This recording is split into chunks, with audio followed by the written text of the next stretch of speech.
오늘도 하나님의 은혜가 넘치기를 주님의 이름으로 축원합니다. 우리가 즐겨 부르는 복음송 중에 부를 때마다 힘이 되는 찬양이 있는데 그 중에 오 신실하신 주가 있습니다. 하나님 한 번도 나를 실망시키신 적 없으시고 언제나 공평과 은혜로 나를 지키셨네. 오 신실하신 주, 오 신실하신 주, 내 너를 떠나지도 않으리라, 내 너를 버리지도 않으리라 약속하셨던 주님, 그 약속을 지키사 이후로도 영원토록 나를 지키시리라 확신하네. 할렐루야. 우리는 하나님 나라 천국이 분명히 있는 것을 믿으며 그 천국에서 영원히 살게 될 것을 확실히 믿습니다. 여러분 믿습니까? 그런데 이것을 어떻게 확신할 수 있습니까? 다시 말해 우리의 믿음이 헛된 꿈이나 막연한 바람이 아니라 실제로 나타나고 이루어지는 것을 어떻게 확신할 수 있느냐 하는 것입니다. 간혹 믿음을 막연하게 믿는 자들이 있습니다. 쉽게 말해 확신 없이 그냥 믿어보는 것입니다. 이것은 믿음이 아닙니다. 우리의 믿음은 막연한 것이 아니라 실제라야 합니다.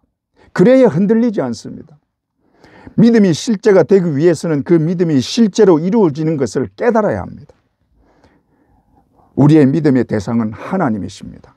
그러므로 우리의 믿음이 실제로 이루어지는 것을 깨닫는 것은 하나님이 실제로 살아계시고 역사하심을 경험할 때입니다. 만약에 우리가 신앙생활을 하면서 하나님을 확실히 경험하지 못한다면 그 믿음은 흔들릴 수밖에 없고 모래 위에 세운 집과 같은 것입니다. 그러므로 진실한 믿음을 가지려면 하나님의 살아계심과 역사하심을 실제로 경험해 봐야 하는 것입니다. 그런데 어떻게 경험할 수 있느냐? 우리가 그 앞에 진실한 마음을 가지고 나가기만 하면 하나님이 만나 주시고 경험하게 해 주십니다. 예레미야 29장 12절에 13절, 너희가 내게 부르짖으며 내게 와서 기도하면 내가 너희들의 기도를 들을 것이요 너희가 온 마음으로 나를 구하면 나를 찾을 것이요 나를 만나리라. 우리가 하나님을 경험하는 것은 응답을 받거나 도우심을 깨달을 때입니다. 그러므로 구해야 알 수 있는 것입니다. 하나님은 우리의 기도에 반드시 응답하시고 만나 주십니다. 이사야 58장 9절, 네가 부를 때에는 나 여호와가 응답하겠고 네가 부르짖을 때에는 내가 여기 있다 하리라. 하나님은 거짓이 없는 신실하신 분이십니다. 그러므로 그 앞에 나가면 반드시 만나 주십니다. 믿습니까? 하나님은 한 번도 우리를 실망시키지 않는 정말로 신실하신 분이십니다. 우리는 세상에서 너무나 많은 실망과 좌절을 경험합니다. 그래서 늘 불안합니다. 요즘 세상에서는 어떤 일을 당할지 아무도 모릅니다.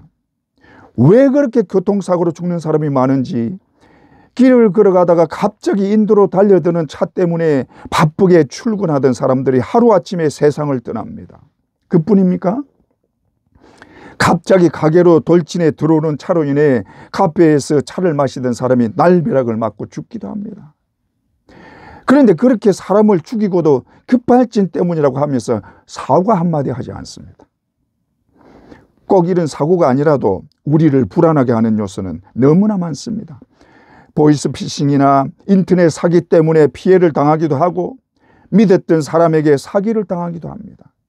그러니 늘 불안과 염려가 끊이지 않는 것입니다. 이런 불안과 염려가 심해지면 공포를 유발합니다. 요즘 현대인들에게 많이 나타나는 공포증이 광장공포증인데 공황장애와 비슷한 정신질환입니다. 광장공포증은 아시겠지만 혼잡한 장소 또는 탈출이 어려운 장소에 있을 때 발생하는 불안증을 말합니다.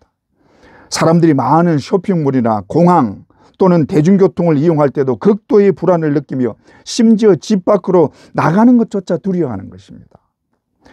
사람들은 알게 모르게 이런 불안과 두려움을 가지고 살아갑니다. 그 원인은 결국 죽음에 대한 두려움 때문입니다. 그러나 우리 믿는 사람들은 이런 세상적인 불안은 없습니다. 왜냐? 우리는 죽음 문제를 해결한 자들이기 때문입니다. 믿습니까? 그리고 세상에서 오는 불안과 염려는 하나님이 해결해 주시고 지켜 주십니다. 만약에 이런 믿음이 없다면 그것은 그냥 믿음이 없는 것입니다. 우리가 믿는 하나님은 살아계신 분이요 지금도 만물을 다스리고 온 우주를 운행하시는 분임을 믿습니다. 뿐만 아니라 우리의 생사 화복을 주관하시고 우리의 일구수 일투족을 살피시며 눈동자같이 지키시는 분이십니다. 믿습니까? 이것을 믿지 않는 자는 교회를 아무리 오래 다녀도 잘못된 것입니다. 따라서 우리는 세상에 대한 불안과 두려움을 갖는 자들이 아닙니다. 그러나 우리는 하나님과의 관계에서 불안을 느낄 때가 있습니다. 어떨 때 그러냐면 하나님이 멀리 계신 것처럼 느껴질 때 그렇습니다. 오늘 본문에서도 그것을 말하는데 시편 42편 5절 내 영혼아 네가 어찌하여 낙심하며 어찌하여 내 속에서 불안해하는가. 그러니 그 이유를 9절에서 말하고 있는데 9절 내 반석이신 하나님께 말하기를 어찌하여 나를 잊으셨나이까. 마치 하나님이 나를 잊으신 것처럼 느껴지기 때문에 내 영혼이 불안해하는 것입니다. 그러나 실상은 하나님이 나에게서 멀리 있는 것이 아니라 내가 하나님께로부터 멀어진 것입니다. 5절 내 영혼아 네가 어찌하여 낙심하며 어찌하여 내 속에서 불안해하는가. 너는 하나님께 소망을 두라. 그가 나타나 도우심으로 말미암아 내가 여전히 찬송하리로다. 너는 하나님께 소망을 두라 하는 말은 하나님께 소망을 두는 것이 약해지고 멀어졌다는 말입니다. 그래서 낙심하고 불안해하는 것입니다. 다시 말해 하나님만 바라보고 하나님께 소망을 두지 않고 하나님으로부터 멀어져 있기 때문에 내 영혼이 낙심되고 불안해한다는 말입니다. 따라서 우리 신앙인들이 낙심하지 않고 불안해하지 않기 위해서는 하나님만 바라보고 하나님께만 소망을 두고 하나님께 더 가까이 나가야 하는 것입니다.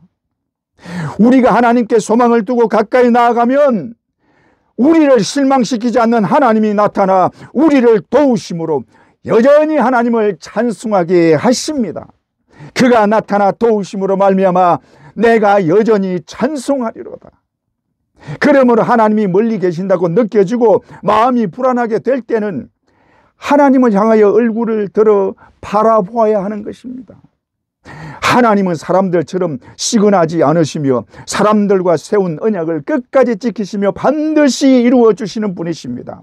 민수기 23장 19절 하나님은 사람이 아니시니 거짓말을 하지 않으시고 인생이 아니시니 후회가 없으시도다. 어찌 그 말씀하신 바를 행하지 않으시며 하신 말씀을 실행하지 않으시랴. 이 말은 비록 발람이 한 말이지만 발람이 하나님에 대하여 한 말은 성령에 감동받은 것처럼 정확한 말입니다. 여러분은 하나님을 얼마나 신뢰하십니까? 그가 약속하시고 언약하신 말씀은 틀림없이 지키는 것을 조금도 의심 없이 확실히 믿습니까? 만약에 이것에 대해서 확신하는 믿음이 없다면 하나님께 확신을 갖게 해달라고 구하세요. 구하면 확신을 주십니다. 전에 한번 얘기했지만 저는 하나님의 말씀이 사실인지 시험해 본 적이 있습니다. 저는 직장 생활을 하다가 신학을 했기 때문에 직장 생활을 할 때 말라기의 말씀으로 11조를 가지고 시험을 해봤습니다. 말라기 3장 10절 만군의 여호와가 이르노라 너희의 온전한 11조를 창고에 들여 나의 집에 양식이 있게 하고 그것으로 나를 시험하여 내가 하늘 문을 열고 너희에게 복을 쌓을 곳이 없도록 붙지 아니하나 보라. 하나님이 시험해 보라고 한 말씀으로 실제로 그런지 시험을 한 것입니다. 그래서 하나님께 이제부터 11조를 만 원씩 더 낼 테니 그만큼 채워주세요 하고는 그렇게 했습니다. 그런데 놀랍게도 하나님이 진급을 시키시거나 심지어 도저히 있을 수 없는 일로 월급 체계를 바꾸어 가면서 그것도 여러 번 바꾸어 가면서까지 11조 이상으로 채워주셨습니다. 그러니 더 이상 믿지 않으려야 안 믿을 수가 없는 것입니다. 그래서 하나님 더 이상 시험하지 않겠습니다. 그리고 하나님만 전적으로 믿고 의지하겠습니다. 그렇게 기도하고 지금까지 하나님을 전적으로 믿는 사람이 된 것입니다. 여러분, 하나님은 살아계시고 우리에게 역사하시는 분이요 절대로 실망시키지 않는 신실하신 분이십니다. 그러므로 절대로 의심하지 말고 하나님만 전적으로 믿고 의지하면 반드시 우리를 도우십니다. 믿습니까? 우리 모두 하나님을 신뢰함으로 그가 나타나 도우시는 은혜를 받기를 주님의 이름으로 축원합니다. 그런데 실망시키지 않는 신실하신 하나님을 성경에서 구체적으로 좀 살펴보면 첫째로 스스로 증명하시는 하나님이십니다. 성경은 하나님이 우리에게 주신 약속의 말씀입니다. 그리고 그 약속의 말씀을 반드시 지키시는 분이십니다. 그런데 그 약속이 축복에 관한 것만 아니라 저주에 관한 것도 그대로 하십니다. 하나님은 공평하십니다. 그리고 하나님은 이 공평에 의해서 심판하시는 것입니다. 그러므로 선에 대해서는 복을 내리지만 죄악에 대해서는 벌을 내리는데 이것이 조금의 예외도 없습니다. 하나님이 이 세상 만물과 인간을 창조하실 때 인간에게 하나님 자신의 생명과 함께 모든 것을 다 주셨습니다. 그러나 단 하나, 선악을 알게 하는 나무의 열매는 먹지 말라. 먹는 날에는 정령 죽는다고 하셨습니다. 그러나 아담이 어리석게도 하나님의 말씀을 어기고 선악과를 따먹음으로 죽음에 이르고 영원한 저주를 받게 된 것입니다. 따라서 하나님이 인간에게 영원한 형벌을 내린 것은 하나님의 공의와 공평 때문입니다. 그런데 우리는 하나님을 말할 때 가장 먼저 말하는 것이 공의와 공평의 하나님이라고 말하는 것이 아니라 사랑의 하나님이라고 말합니다. 요한일서 4장 26절, 하나님은 사랑이시라. 왜 사랑을 먼저 말하느냐? 하나님의 구원의 은혜와 그 섭리 때문입니다. 하나님은 공의의 하나님이시지만 그 공의에 딱 하나 예외가 있는데 그것이 우리의 구원입니다. 그래서 성경은 하나님의 공의에 의한 심판이 중심이 아니라 하나님의 사랑에 의한 구원을 중심으로 기록한 책인 것입니다. 한마디로 하나님의 사랑을 표현한 책입니다. 그런데 그것이 창세전에 세우신 계획에 의한 것이라고 말합니다. 에베소서 1장 4절, 곧 창세전에 그리스도 안에서 우리를 택하사 우리로 사랑 안에서 그 앞에 거룩하고 흠이 없게 하시려고. 그러므로 하나님의 구원의 은혜는 창세전부터 세우신 계획입니다.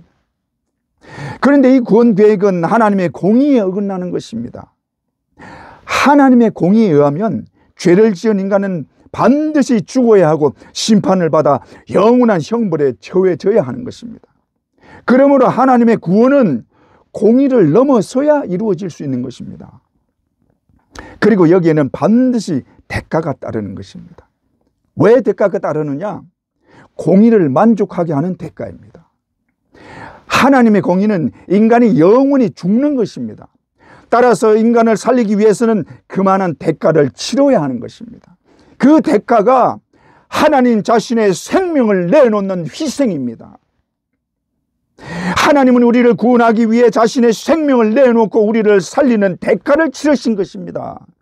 왜 그렇게 하셨느냐? 우리를 너무나 사랑하셔서 우리가 영원한 형벌에 처해지는 것을 그냥 두고 볼 수 없었기 때문입니다. 그래서 내 대신 그의 아들을 십자가에 달려 죽게 하시고 그 대신에 나를 살리신 것입니다. 여러분, 내가 구원받은 것이 이렇게 엄청난 것이요 도저히 구원받을 수 없는 것을 전적인 하나님의 희생과 그 은혜로 구원하신 것입니다. 하나님은 이 구원을 우리에게 주시려고 그의 아들을 죽게 하셨습니다.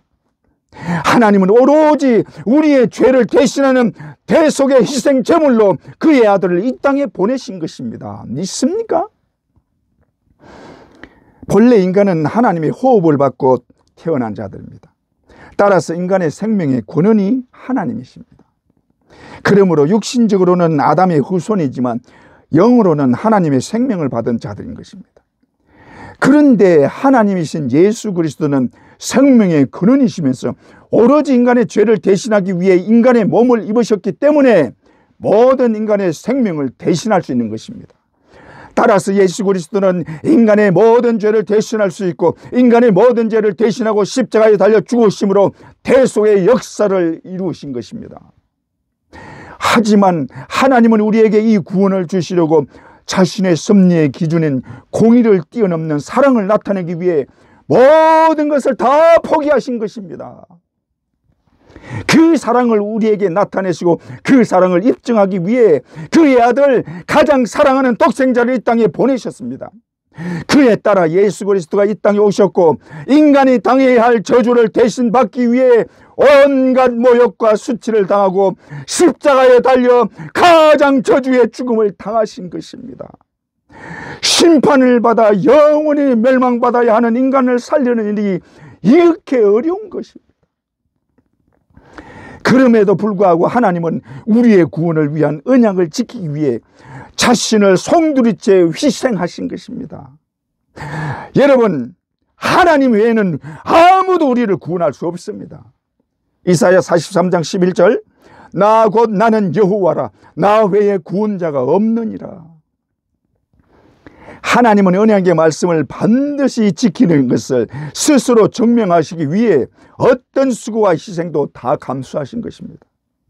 뿐만 아니라 그의 백성을 지키기 위해 잠시도 쉬지 않고 졸지도 않으시고 끊임없이 애쓰시는 분이십니다. 시편 121편 3절 여호와께서 너를 실족하지 아니하게 하시며 너를 지키시는 이가 졸지 아니하시리로다. 하나님은 그의 백성들을 철저하게 지키십니다. 특히 우리가 받은 구원을 절대로 잃어버리지 않도록 철저하게 보호하십니다. 하나님은 우리에게 구원을 주셨지만 우리의 연약함 때문에 받은 구원을 잃어버릴 수 있기 때문에 잃어버리지 않게 지키시고 보호해 주시는 것입니다. 어떻게 주신 구원인데 자신의 생명으로 주신 구원을 잃어버리게 하시겠습니까? 그러니 우리는 이 하나님의 사랑을 제대로 깨달아야 합니다.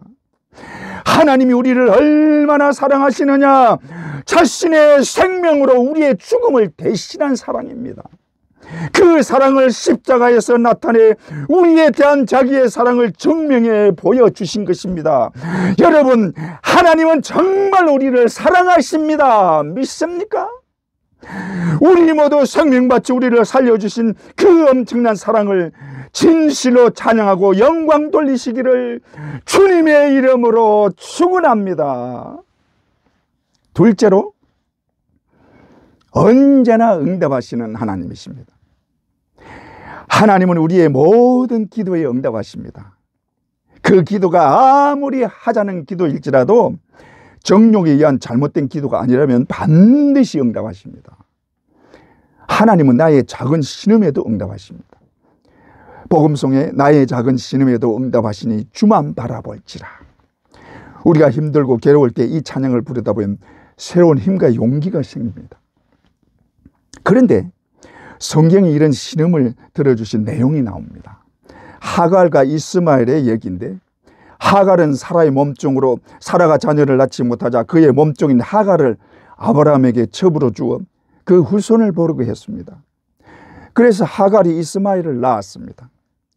그러나 이것은 하나님의 약속으로 받은 씨가 아니므로 아브라함의 계보를 잊지 못했습니다. 그 후에 사라가 이삭을 낳았는데 이스마엘이 어린 이삭을 희롱합니다. 이것을 본 사라가 하갈과 이스마엘을 쫓아내게 했습니다. 그래서 아브라함이 하갈과 이스마엘을 쫓아내면서 떡과 물 한 가죽 부대를 하갈의 어깨에 메어주고는 나가게 했습니다. 그런데 브엘세바 광야에 이르러서 거기서 길을 잃고 방황했습니다. 창세기 21장 14절 아브라함이 아침에 일찍 일어나 떡과 물 한 가죽 부대를 가져다가 하갈의 어깨에 메어주고 그 아이를 데리고 가게 하니 하갈이 나가서 브엘세바 광야에서 방황하더니, 그런데 방황하다가 물이 떨어졌습니다. 이 브엘세바는 사막이므로 물을 구할 곳도 없습니다. 그러니 아이와 함께 목이 말라 죽을 위기에 처한 것입니다.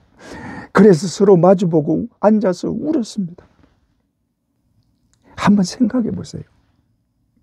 사막에서 목이 말라 죽을 지경일 때 얼마나 서럽고 원통하겠습니까? 그러니 목 놓아 울 수밖에 없는 것입니다. 그런데 그 울음소리를 하나님이 들었습니다. 창세기 21장 17절, 하나님이 그 어린아이의 소리를 들으셨으므로, 그렇다고 이 아이가 하나님께 부르짖고 기도했겠습니까? 그러나 하나님은 아이의 우는 소리를 들으셨고 하나님의 사자가 그들을 찾아오신 것입니다. 하나님은 우리의 신음소리도 들으시고 찾아오시는 분이십니다. 하나님은 그의 눈이 항상 우리를 향하여 바라보고 계십니다. 그러니 우리의 기도나 작은 신음도 외면하거나 모른 척하지 않는 것입니다. 성경에 나타난 하나님의 응답을 보면 한 번도 응답하지 않은 때가 없고 그 적시로 이루어지는 것을 볼 수 있습니다. 다니엘을 보면 하나님의 응답이 얼마나 빨리 이루어지는지 단적으로 보여줍니다. 다니엘이 예레미야를 통해 70년 만에 이스라엘의 회복을 예언한 것을 알고는 그 일을 위해 하나님께 기도하기로 작정하고 기도를 시작했습니다. 그런데 그 기도를 시작하는 즉시 하나님이 응답하십니다. 다니엘서 9장 21절에서 23절, 곧 내가 기도할 때에 이전에 환상 중에 본 그 사람 가브리엘이 빨리 날아서 저녁 제사를 드릴 때쯤에 내게 이르더니 내게 가르치며 내게 말하여 이르되 다니엘아, 내가 이제 네게 지혜와 총명을 주려고 왔느니라. 곧 내가 기도를 시작할 즈음에 명령이 내렸으므로 이제 네게 알리려 왔느니라. 너는 크게 은총을 입은 자라. 그런즉 너는 이 일을 생각하고 그 환상을 깨달을지니라. 다니엘이 기도할 때 하나님이 가브리엘을 보내 그 기도의 응답을 알려주셨습니다.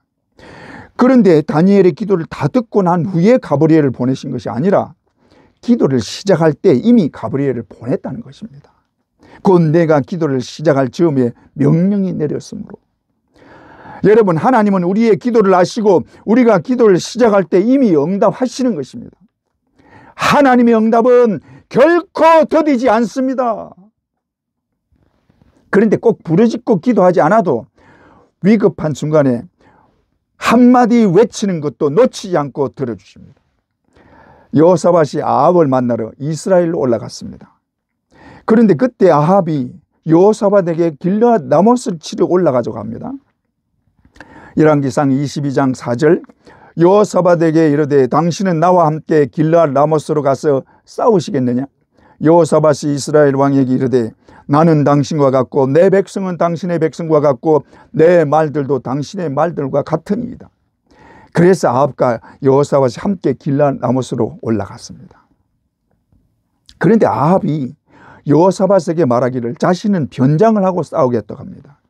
참 얕은 수를 부린 것이죠. 당시에는 왕을 죽이면 전쟁이 거의 끝난다고 보기 때문에 주로 상대방 왕을 집중 공격합니다. 그래서 아합은 변장을 하고 여호사밧 왕만 왕복을 입게 된 것입니다. 열왕기상 22장 30절, 이스라엘 왕이 여호사밧에게 이르되 나는 변장하고 전쟁터로 들어가려 하노니 당신은 왕복을 입으소서 하고 이스라엘 왕이 변장하고 전쟁터로 들어가니라. 그런데 아람 왕이 지휘관들에게 이스라엘 왕과 싸워서 그를 죽이라고 명령을 합니다. 31절, 아람 왕이 그의 병거의 지휘관 32명에게 명령하여 이르기를 너희는 작은 자나 큰 자와 더불어 싸우지 말고 오직 이스라엘 왕과 싸우라 한지라. 그런데 왕복을 입고 있는 자는 여호사밧 뿐입니다. 그래서 명령을 받은 자들이 여호사밧에게 달려들어 여호사밧 왕을 죽이려고 했습니다. 그때 여호사밧 왕이 소리를 질렀습니다. 32절에 33절, 병거의 지휘관들이 여호사밧을 보고 그들이 이르되 이가 틀림없이 이스라엘 왕이라 하고 돌이켜 그와 싸우려 한즉 여호사밧이 소리를 지르는지라 병거의 지휘관들이 그가 이스라엘 왕이 아님을 보고 쫓기를 그치고 돌이켰더라. 여호사밧이 뭐라고 소리쳤는지는 나와 있지 않지만 추측컨대 하나님 도우소서 하고 소리치지 않았을까 생각합니다. 그런데 여호사밧이 소리를 치자 그를 둘러싼 아람 지휘관들이 여호사밧이 이스라엘 왕이 아님을 알고 돌이켰다고 했습니다. 그런데 이게 상식적으로 말이 안 되는 것입니다. 지금 이스라엘 쪽에는 왕복 입은 자가 여호사밧밖에 없습니다. 그런데도 소리 한번 질렀다고 이 자가 왕이 아니라고 어떻게 확신할 수 있습니까? 그러므로 여호사밧이 소리칠 때 하나님이 역사하셔서 이 지휘관들에게 알게 하시고 돌이키게 하신 것으로 볼 수밖에 없는 것입니다. 그만큼 하나님이 여호사밧의 소리를 듣고 그 즉시로 역사하신 것입니다.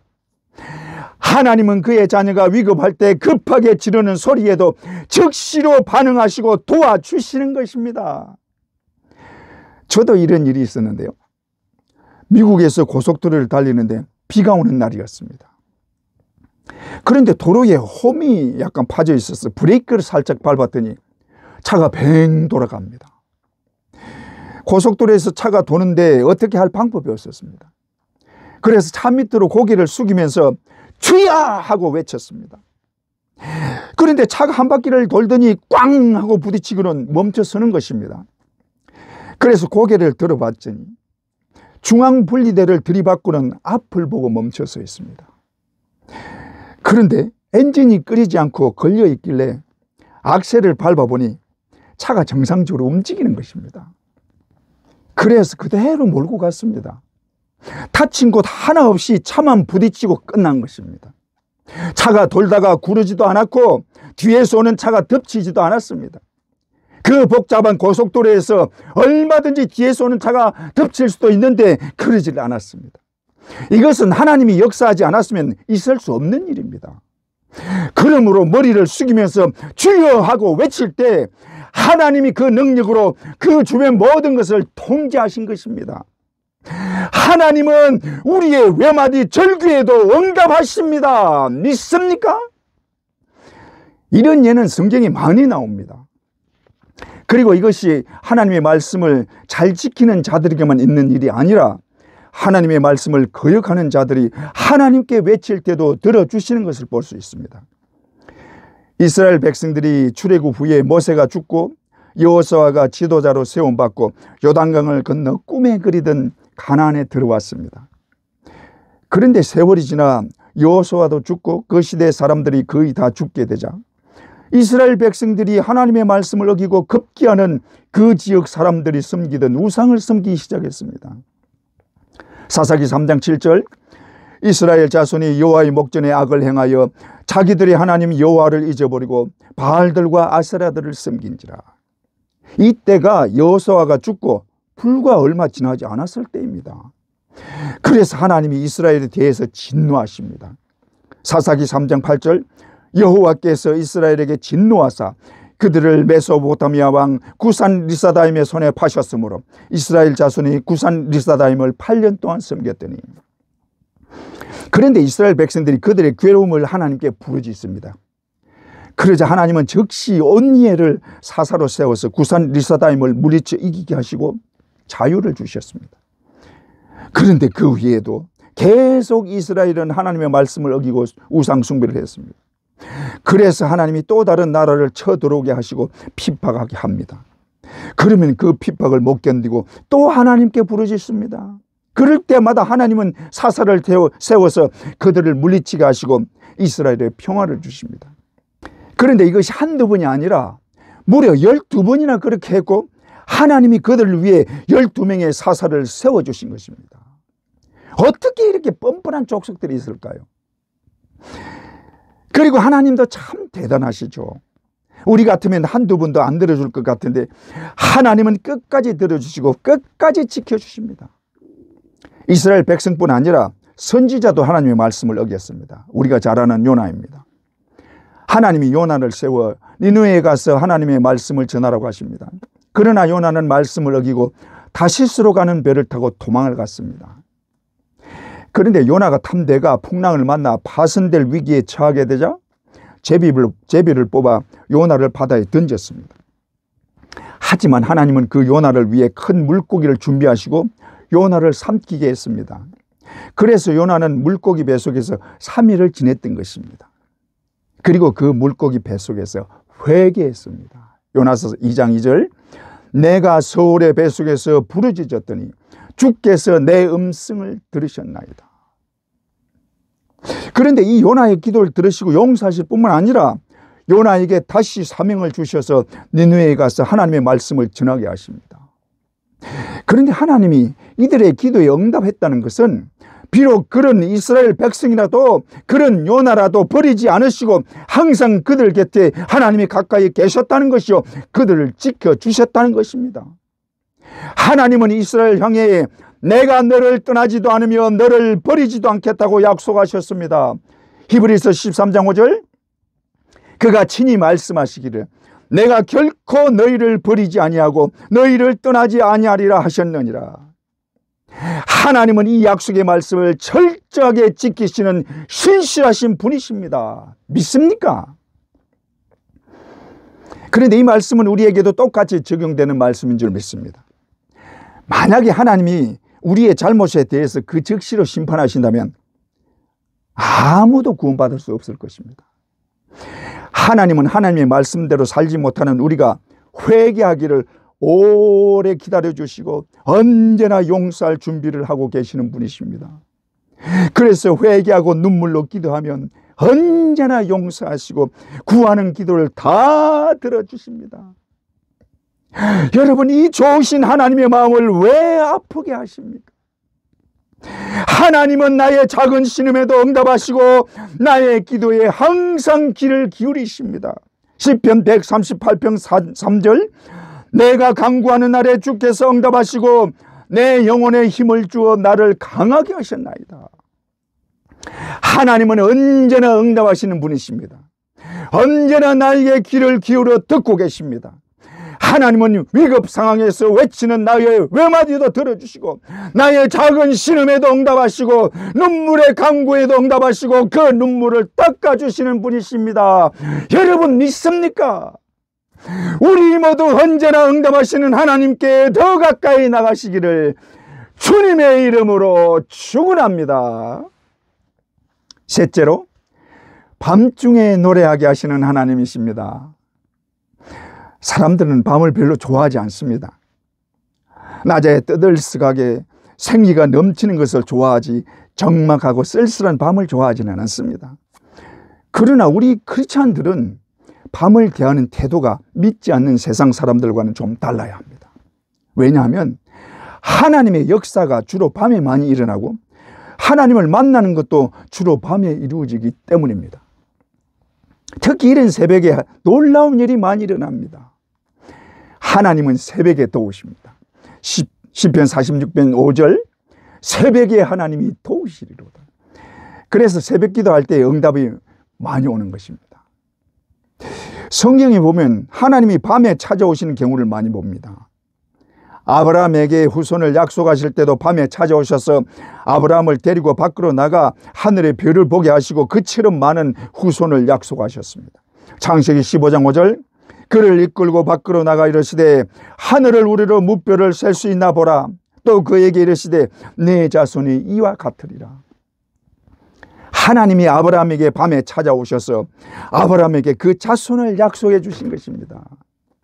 또 야곱에게도 밤에 찾아오셨습니다.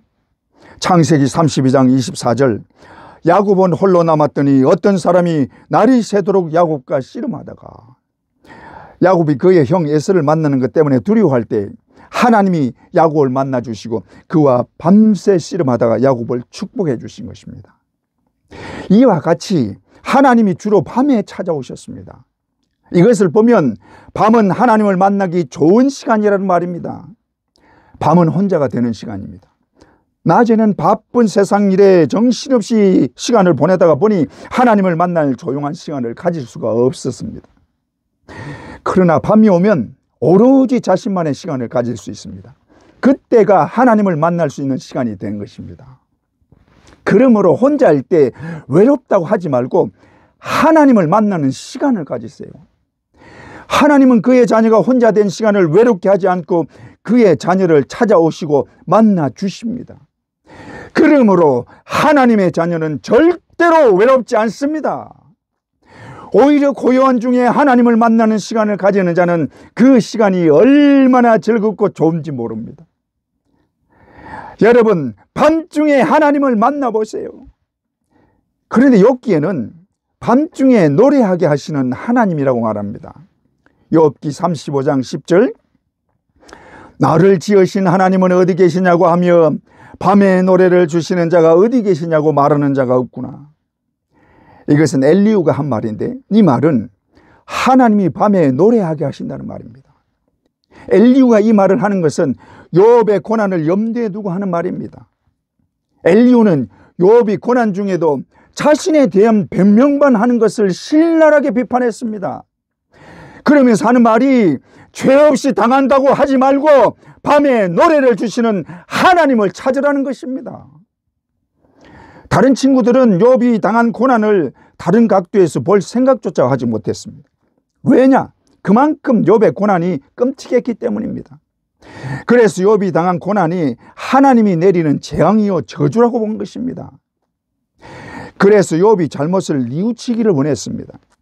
욥기 4장 7절에서 9절, 생각하여 보라, 죄 없이 망한 자가 누구인가? 정직한 자의 끊어짐이 어디 있는가? 내가 보건대 악을 밭갈고 독을 뿌리는 자는 그대로 거두나니 다 하나님의 입기운에 멸망하고 그의 콧김에 사라지느니라. 한마디로 욥의 고난은 자신의 죄 때문이라는 것입니다. 사람들은 큰 고난을 당하면 잘못이 있어서 당한다고 생각하기 십상입니다. 그러나 욥처럼 죄 없이 당하는 고초도 있고 하나님이 그 자녀에게 주시는 징계도 있습니다. 그러므로 우리는 고난을 다르게 볼 수 있어야 합니다. 고난을 통해 하나님을 만날 수 있고 고난을 통해 그동안 알지 못했던 은혜를 받게 됩니다. 그래서 그 은혜로 인해 찬송을 부르게 되는 것입니다. 여러분, 하나님은 고난 중에도 찬송하게 하시는 분이십니다. 왜냐? 하나님은 그의 자녀가 당하는 고난을 외면하지 않고 반드시 찾아오시고 그래서 끝까지 견디고 이기게 하시기 때문입니다.